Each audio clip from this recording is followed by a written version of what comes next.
अस्सलाम वालेकुम एवरीवन। उम्मीद है कि आप सब लोग ठीक ठाक होंगे जी। तो आज की इस वीडियो में हमारे पास है एक्सरसाइज 1.1 का क्वेश्चन नंबर 3, जिसके पिछले 4 पार्ट हमने पिछली वीडियो में कंप्लीट कर लिए थे। आज हमारे पास है जी पार्ट 5 क्वेश्चन नंबर 3 का। ये हमें एक क्वेश्चन गिवन है 3x² + 4x = 0। जिस तरह की पिछली वीडियो में आपको बताया है कि जो x² के साथ जो भी होता है ना, चाहे 1 है, 2, 3 या कुछ भी, फॉर एग्जांपल समथिंग कुछ भी, तो हमने उसको डिवाइड करना होता है उसी के साथ। 3 है तो हम 3 को सारे के साथ डिवाइड करेंगे। 3x² + 7x = 0।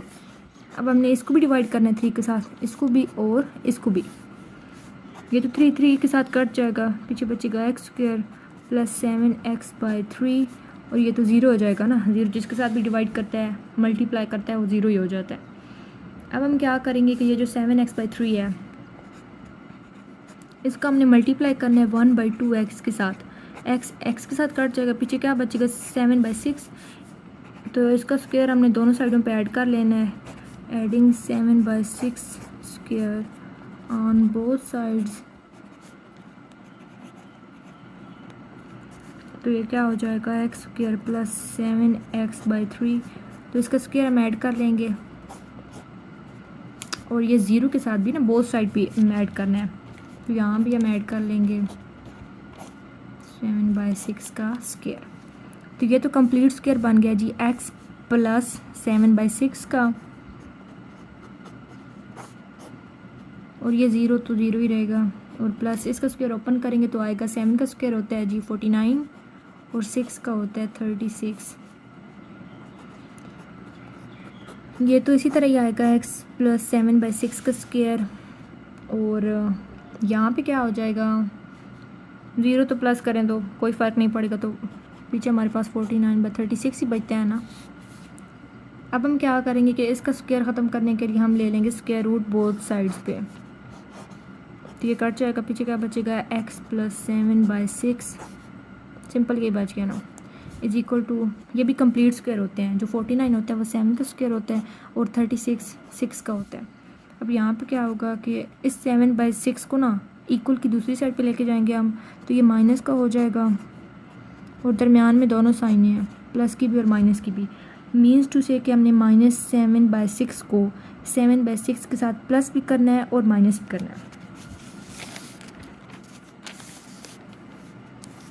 तो ये क्या हो जाएगा x = -7/6, प्लस भी करना है और माइनस भी करना है दरमियान में। अब हम माइनस लगा लेंगे, दोनों करने हैं ना प्रोसेस। इनका 6 का और 6 का कैल्शियम लेंगे तो 6 ही आएगा। 6 का टेबल 6 पे काउंट करेंगे तो 1 टाइम 1 को हम -7 के साथ मल्टीप्लाई करेंगे, -7, दरमियान में प्लस। इसी तरह अब 6 का टेबल फिर 6 पे 1 टाइम 1 को 7 के साथ मल्टीप्लाई करेंगे तो 7 आ जाएगा। ये दोनों कट जाएंगे, तो पीछे क्या बचेगा 0। 0 को 6 के साथ मल्टीप्लाई करेंगे तो 0। यहाँ पे दरमियान में लाइन लगा लेते हैं। अब यहाँ पे भी इनका एलसीएम 6 का 6 ही आएगा। 6 का टेबल 6 पे 1 टाइम 1 को -7 के साथ मल्टीप्लाई करें, -7 आएगा, दरमियान में माइनस। इसी तरह फिर 6 का टेबल 6 पे 1 टाइम 1 को 7 के साथ मल्टीप्लाई करेंगे, 7 ही आएगा। और -7 और -7 क्या होते हैं, साइन माइनस की आती है, लेकिन प्रोसेस जो होता है ना वो प्लस का होता है, माइनस माइनस प्लस होता है। तो 7 और 7 कितने होते हैं 14, 14/6। ये 2 के टेबल के साथ कट रहे हैं, 2 3 = 6 और 2 7 = 14। तो हमारा क्या आंसर आया -7/3। 0 और -7/3, ये हमारा सॉल्व हो गया है। अब इसका पार्ट है जी 6, वो क्वेश्चन पहले लिख लेते हैं। क्वेश्चन में क्या गिवन है, x² - 2x - 195 = 0 के। अब यहाँ पे भी हमने, यहाँ पे देखें x² के साथ 1 है, तो 1 को हम इस सारे के साथ डिवाइड करें ना करें कोई फ़र्क नहीं पड़ना, तो हम नहीं करते। और यहाँ पे हम सिंपली माइनस जो हमारे पास 195 है ना, इसको इक्वल की दूसरी साइड पे लेके जाएंगे, तो ये वहाँ जाके प्लस का हो जाएगा। और ये जो 2x हमें गिवन है, इसको हमने मल्टीप्लाई करना है जी 1/2x के साथ। जो x वाली रकम होती है ना, उसे जो इस तरह के क्वेश्चन होते हैं जो एक्स वाली रकम होती है उसे 1/2x के साथ मल्टीप्लाई करते हैं, तो ये तो कट जाएगा। पीछे हमारे पास क्या बचा है 1, तो यहाँ पे हमने लिखना है एडिंग 1 का जो स्क्वायर है ऑन बोथ साइड्स, दोनों साइडों पे हम इसका स्क्वायर ऐड कर लेंगे। X square minus 2x plus 1 का भी स्क्वायर आ जाएगा, और यहाँ पे 195 प्लस 1 का स्क्वायर। तो ये तो बन गया जी x माइनस 1 का कंप्लीट स्क्वायर।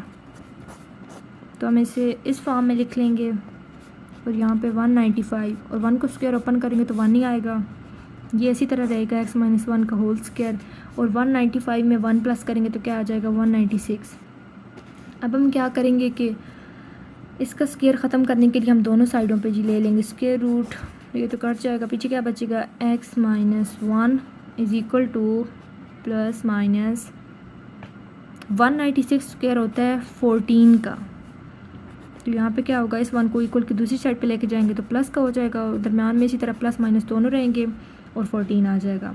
अब हमने 1 में 14 प्लस भी करना है और 1 माइनस 14 भी करना है, तो ये हम दोनों अलग-अलग करके लिख लेते हैं ना, 1 प्लस 14 और 1 माइनस 14। 14 में 1 प्लस करेंगे तो आएगा 15, और 1 माइनस 14 है तो 14 में से 1 माइनस करेंगे तो आ जाएगा माइनस 13। तो ये क्या आ गया हमारा आंसर 15 और माइनस 13। तो ये भी हमारा क्वेश्चन सॉल्व हो गया। उम्मीद है कि आप सबको ये क्वेश्चन अच्छी तरह समझ आ रहे होंगे। मिलते हैं अगली वीडियो में, तब तक के लिए अपना ढेर सारा ख्याल रखिएगा। अल्लाह हाफ़िज़।